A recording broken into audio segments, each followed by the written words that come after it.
ang nagdulot sa aking buhay ng gintong asang at pag-asa.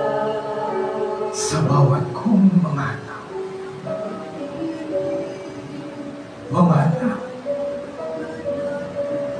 damhin ang aking banal na espiritu. Damhin ang aking kapangyarihan. Damhin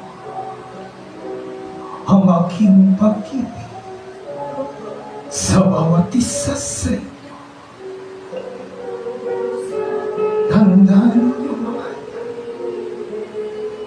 nang ako'y dumating sa sanlibutan ito, lahat ay aking dinatnan na sadyang ang sadla sa butikan. At sa inyong pagkasadlak sa butikan, kayo'y aking inihak, kayo'y aking pinalikuhan, kayo'y aking binihisan ng isang kasuotan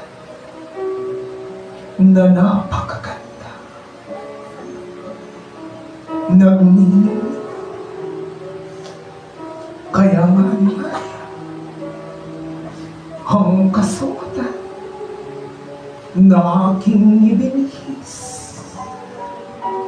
ay huwag na ninyong hayaan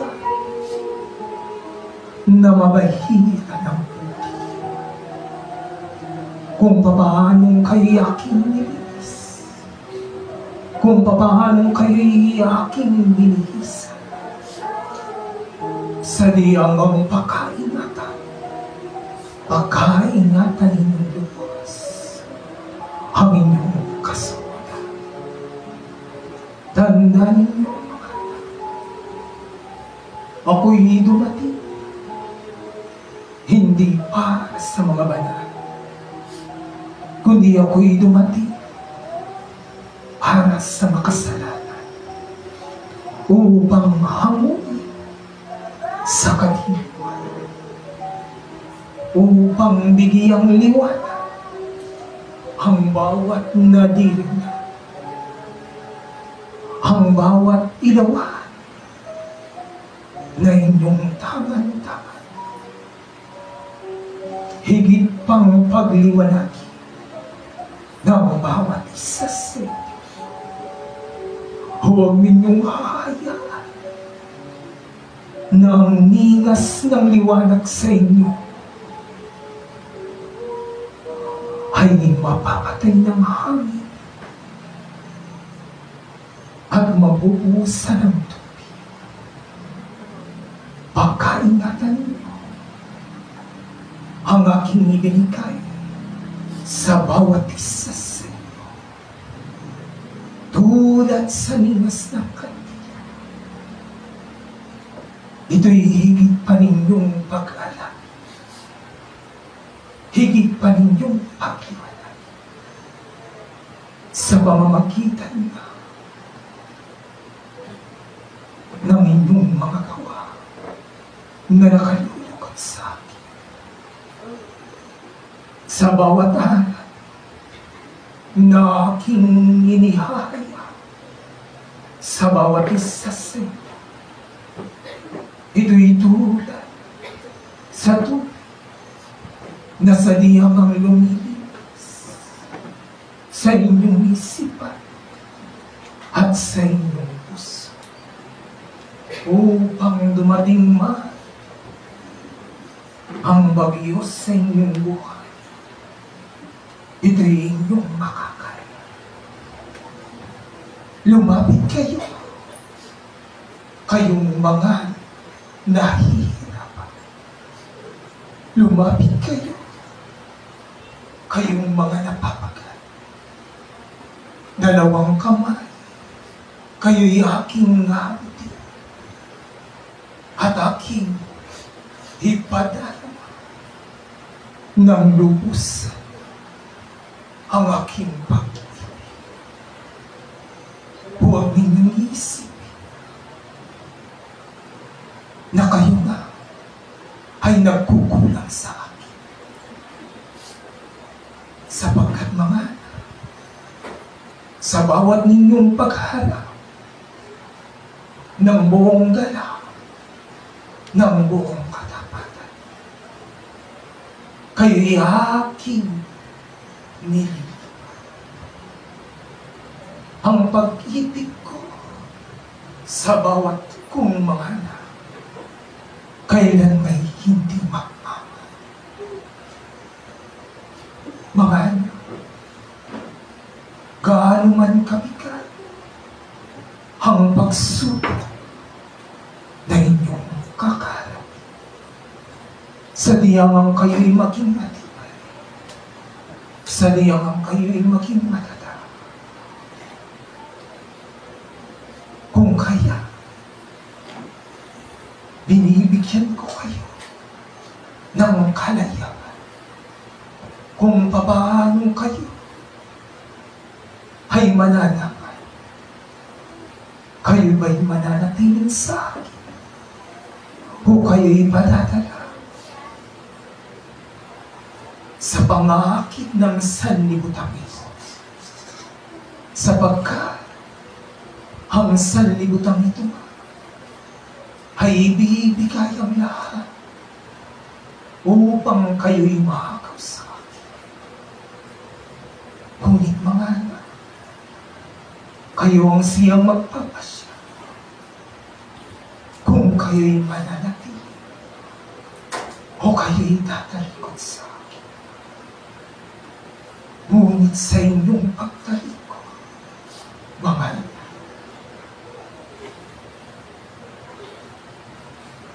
hindi ko na kalulutan pa, sapagkat napakasakit para sa akin na aking makita na ako'y nilalayuan ng aking mga anak. Tulad sa isang sugat sa puso na sa liyang kumikiro. Ano man ang inyong pagkukulang, kung kayo'y humaharap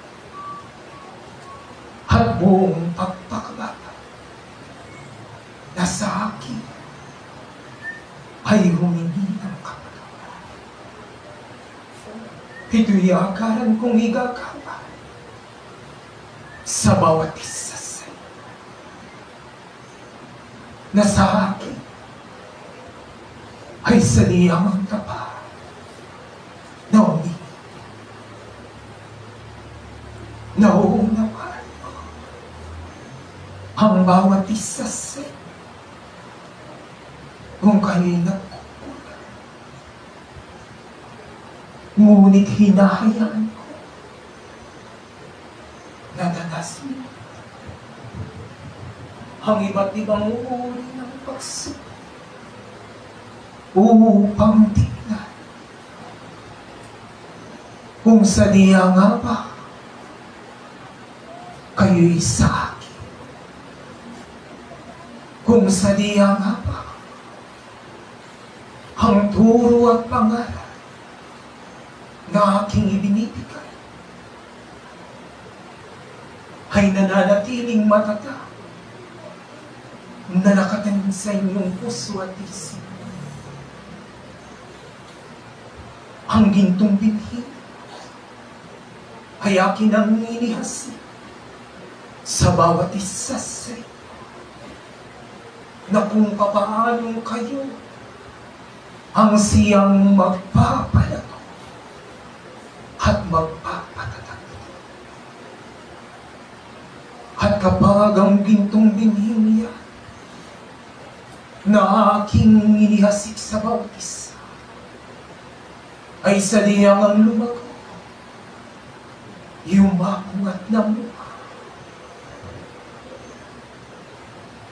Mababatid na ang bunga nito'y buhat sa akin o buhat sa sanlibutan. Sapagkat kung ito'y buhat sa akin,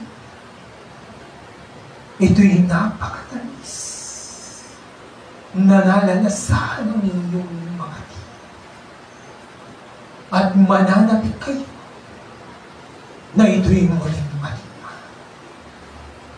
Ngunit kung ito ay bunga buhat sa sanlibutan, ito'y tulad sa isang manto na napakabait sa inyong panlasa.